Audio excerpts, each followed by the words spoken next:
তুমি কি বাবা ওই হাদিস দেখো না, জনাবে মুহাম্মদুর রাসূলুল্লাহ সাল্লাল্লাহু আলাইহি ওয়াসাল্লাম জান্নাতুল বাকির মধ্যে ঘরেনার কবরবাসী দেখতে আছেন। কোন কবরবাসীর অবস্থা কি? এক কবরের কিনারে গিয়া দেখেন কবরের মধ্যে আযাব চলতে আছে। নবী আলাইহিস সালাতু ওয়াস সালাম কবরের কিনারে দোয়া করা শুরু করলেন, কিন্তু যতই দোয়া করেন দোয়া কবুল হয় না। আল্লাহ পাক ডাক দিয়ে বলে, আমার হাবিব গো, গোটা নবীরা দোয়া করলো, আমি তোমাদের দোয়া কবুল করব না।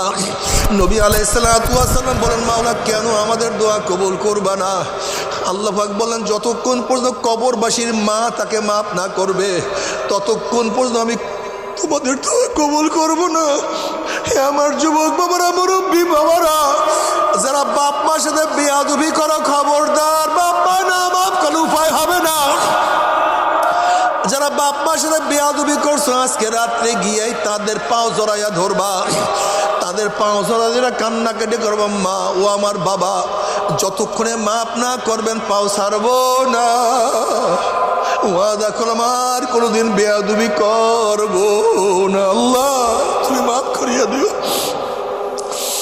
যাদের বাপ মা মারা গেছে কবরের কিনারে গিয়া বারবার জিয়ারত করো, বেশি বেশি দান সদকা করতে থাকো।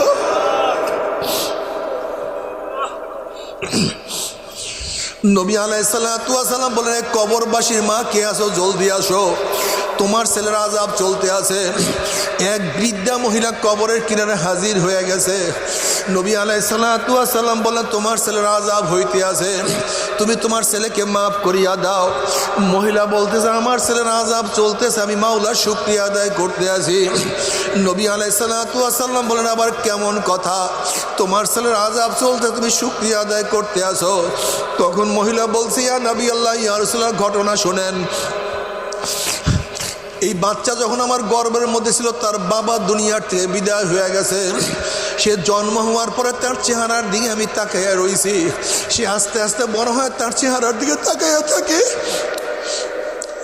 আমার সুখ দুঃখ সব তার চেহারার দিকে তাকাই মিলিয়ন করাইয়া বলে, ইয়া নবী আল্লাহ, ইয়া রাসূলুল্লাহ, আমি আর কোনোদিন বিবাহ বসলে তার চেহারার দিকে তাকাইয়া থাকি। ইয়া নবী আল্লাহ, ইয়া রাসূলুল্লাহ, সে বড় হইল, আমি তাকে বিবাহ করাইলাম, কিন্তু বিবাহ করার পরে কষ্ট, আফসোস, সে এখন আমার কথা শুনে না। তার স্ত্রী যা বলে তাই সে শুনে, মনের মধ্যে খুব ব্যথা, সহ্য করতে পারি না, কিছু বলতেও পারি না। ইয়া নবী আল্লাহ, ইয়া রাসূলুল্লাহ, একদিন কি যেন তার স্ত্রী তার কানে কানে বলছে, বলার সাথে সাথে আমার ছেলে আমার মাথার উপর একটা বাড়ি মারছে। বাড়ি মারার সাথে সাথে আমার মাথাতে রক্ত বাহির হওয়া শুরু হয়ে গেছে। তখন আমি মাওলার কাছে বললাম, মাওলা হে, দুনিয়াতে আমার ছেলেকে আযাব দিলে, কষ্ট দিলে আমি সহ্য করতে পারবো না, কিন্তু কবরে নিয়ে আমার ছেলেকে তুমি ছাড়বা না। ইয়া নবী আল্লাহ, ইয়া রাসূলুল্লাহ, আমার দোয়া মাওলায় কবুল করছে, এর জন্য মাওলার শুকরিয়া আদায় করতে আসি। নবী আলাইহিস সালাতু ওয়াস সালাম চিন্তা করছেন, এই ব্যক্তি, এই মহিলা খুবই কষ্ট পাইছে, যতক্ষণ কবরে আযাব না দেখবে তার ছেলেকে মাফ করবে না।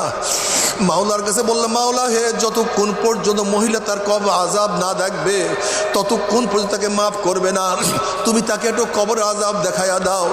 যখনই ওই মহিলা কবরে আযাব দেখা শুরু করছে, এখন চিল্লার বলে, ইয়া নবী আল্লাহ, ইয়া রাসূলুল্লাহ, আমি আমার ছেলেকে মাফ করিয়া দিলাম, মাফ করিয়া দিলাম। ইয়া নবী আল্লাহ, আযাব তো কেউ সহ্য করতে পারে না, আমার ছেলের শরীরের সমস্ত চামড়া খুলিয়া ফেলানো হয়েছে, গোটা কবরটা জাহান্নামের আগুনে ভরিয়া গেছে। ইয়া নবী আল্লাহ, তার উপরে গুর্জের বাড়ি, এই আযাব তো কেউ সহ্য করতে পারে না। আল্লাহ, আল্লাহ, তুই আমাদের সবাইকে মাফ করিয়া দাও।